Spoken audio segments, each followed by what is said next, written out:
सुप्रभात सभी भैया बहनों को। आज पद्य में हम पढ़ने जा रहे हैं सुमित्रा नंदन पंत जी के द्वारा रचित कविता वे आँखें। भैया बहनों, प्रस्तुत कविता में वे आँखें पंत जी के प्रगतिशील दौर की कविता है।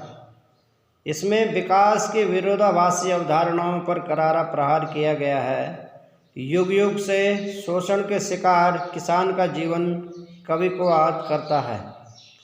दुखद बात यह है कि स्वाधीन भारत में भी किसानों को केंद्र में रखकर व्यवस्था में निर्णायक हस्तक्षेप नहीं किया गया।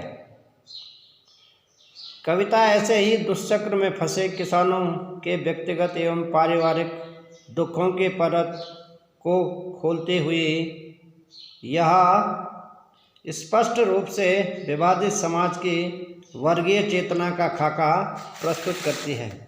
एक किसान की दशा का कवि ने वर्णन किया है और उसको शीर्षक दिया है वे आँखें। क्योंकि किसान जब दुखी है तो दुखी होकर के कवि जब उसकी आँखों की तरफ इशारा करता है तो उसकी आँखों से स्पष्ट पता चलता है कि वह कितना दुखी है।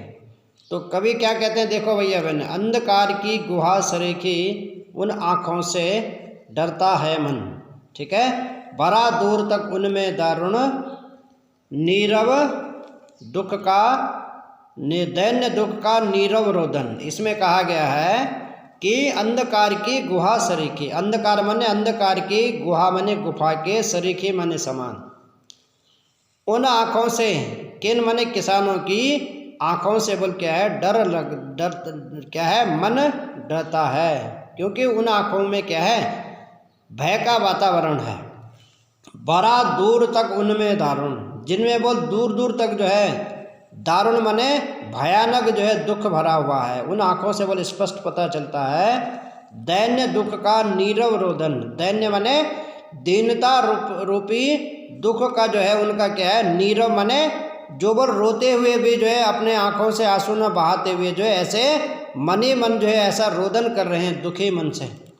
वह स्वाधीन किसान रहा, वह किसान जो है कभी स्वाधीन था बोल रहा, कभी बोल वह स्वतंत्र था और उसके खेत जब जो है लहराते थे तो किसान की आंखों में जो है चमक होती थी। लेकिन आज अभिमान भरा आंखों में इसका, और कभी बोल वो अभिमान से जो है उसके आंखों में अभिमान भरा हुआ रहता था। गर्व के कारण जो है उसकी आंखों में बोल कभी क्या है, चमक दिखाई देती थी जब वह जो है अपनी फसल को और अपने खेतों को जो है लहलहाते हुए देखता था। लेकिन आज छोड़ उसे मझधार, लेकिन आज वह जो खुशियां हैं किसान की, वह बोल उसे क्या, उससे उन खुशियों ने बोल उनसे क्या मझधार मने होता है, किनारा कर लिया है। संसार कगार सदृश भय खिसका, और किसान का जो बोल क्या है संसार है, खुशियों का संसार है, ऐसा लगता है बोल जैसे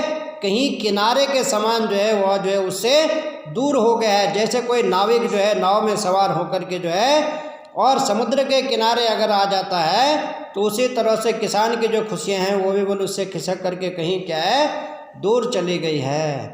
लहराते वे खेत दृगों में, लहराते कभी बोल जो है लहराते हुए खेत जो है उसके दृग मने आँखों में ऐसी खुशी भर देते थे कि उन खेतों को देख कर किसान प्रसन्न होता था। हुआ बेदखल अब वह जिनसे, लेकिन अब बोल हुआ मने हो गया, बेदखल माने उसे उन अपने जमीन जायदाद से उसे बेदखल कर दिया गया है।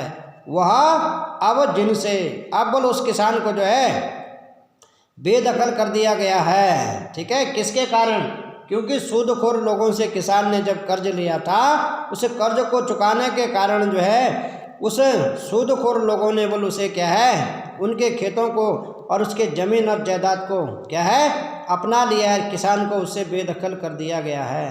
हंसती थी उसके जीवन की, और वह कभी बोल उसके जो खेत होते थे वह बोल उसके जीवन की कभी हंसी थी, और उनको देख करके बोले उसका मन प्रसन्न रहता था। हरियाली जिनके तिन तिन से, और जिन खेतों के हरियाली को देख करके बोले किसान का मन प्रसन्न चित्त रहता था, और तिनके तिनके पर जो है वह जो है नज़र गड़ाए रहता था, लेकिन आज वह हरियाली किसान से दूर हो गई।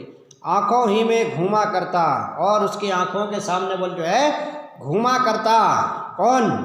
वह उसकी आँखों का तारा। वह मने कौन? किसान का जो पुत्र है, जो आँखों का तारा जिसको कहते हैं सबसे प्रिया, उसके नज़र के सामने बोल अपने पुत्र को देख करके प्रसन्न चित्त रहता था।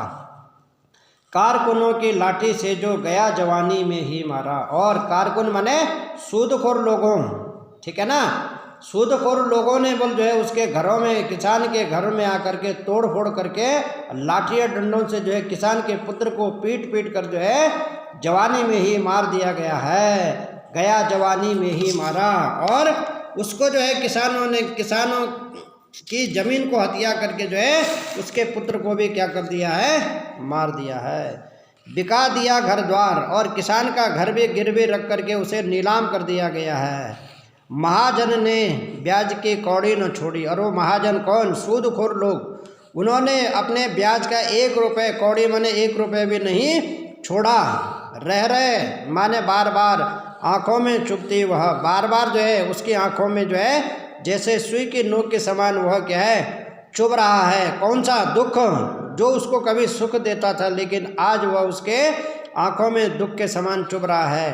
कुर्क हुई बर्धों की जोड़ी, और किसान के बैलों की जो जोड़ी है वह भी क्या है? कुर्क माने नीलाम हुई है। बर्धों माने बैलों की जोड़ी को भी नीलाम कर दिया गया है किसान के आँखों के सामने।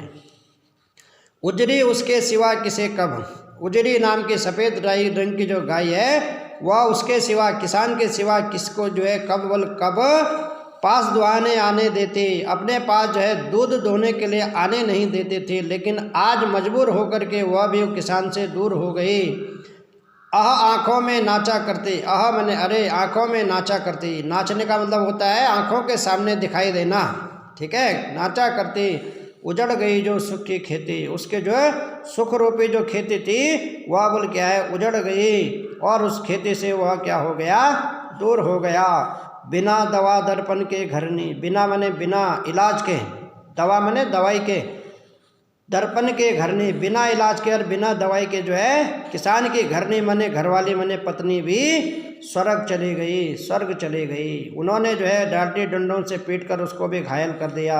आंखें आती भर, और उस किसान की आंखों में बोल जो है आंखों में आंसू आकर के जो है इस तरह से जो है वह उस दुख की आग में जो है जल रहा है। देख रेख के बिना दूध मुही, और बिना देख रेख के बिना दूध मुही माने जो अभी बच्ची जो है दूध पीती थी किसान की, क्या है? पोती। वह भी बोल क्या है? बिटिया 2 दिन बाद मर गई।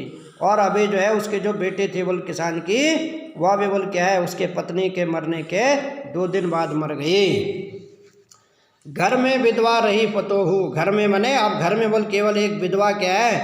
पतोहू का मतलब होता है पुत्र वधू रह गई, ठीक है। लक्ष्मी थी, उसको बोल क्या कहा गया है? लक्ष्मी। घर के लक्ष्मी कहा जाता है पुत्र वधू को। लेकिन यद्यपि पते घातिन, उसको बोल क्या है? पते घातिन कहा गया है। वह बोल सूदखोर लोगों से मिली हुई थी, इसलिए उसे पते घातिन कहा गया है, विश्वासघातिन। पकड़ मंगाया कोतवाल ने। जब बोल पता लगा इसने अपने पति से, अपने घर वालों से जो है विश्वासघात किया है, सूदखोर लोगों से मिल गई, तो उसको बोल पकड़ मंगाया कोतवाल ने। और जब कोतवाल जो है उनके घर आए और उसको बोल पकड़ करके ले गए। डूब कुएं में मरी एक दिन, और फिर उसने बोल क्या है? लज्जा के कारण जो है कुएं में छलांग लगा दी और आत्महत्या कर ली। इससे अच्छा बोल अगर जो है लाठी डंडों से पिटती तो आज उसका भी नाम होता। वह भी बोल क्या है? विश्वासघातिन निकली। खैर पैर की जूती जोरू।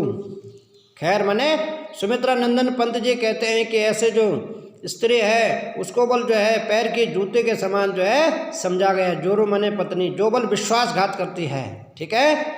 न सही एक नहीं होती तो दूसरी आती है। ऐसे बल विश्वासघातनी एक नहीं तो दूसरी होगी, लेकिन ऐसे विश्वासघातनी से अच्छा होना तो ऐसे ही ठीक है। पर जवान लड़के की सूद। पर किसान को बोल क्या है? जवान लड़के की जो है सूद मने याद कर, अपने जवान लड़के की याद में किसान जो है दुखी होता है। सांप लौटते फटते छाती। और किसान के हृदय में बोल ऐसे बेचैनी होती है जैसे सांप लौटना मुहावरा है, माने बेचैन होना। और फटती छाती, और छाती में क्या है, बेचैनी का एहसास होता है।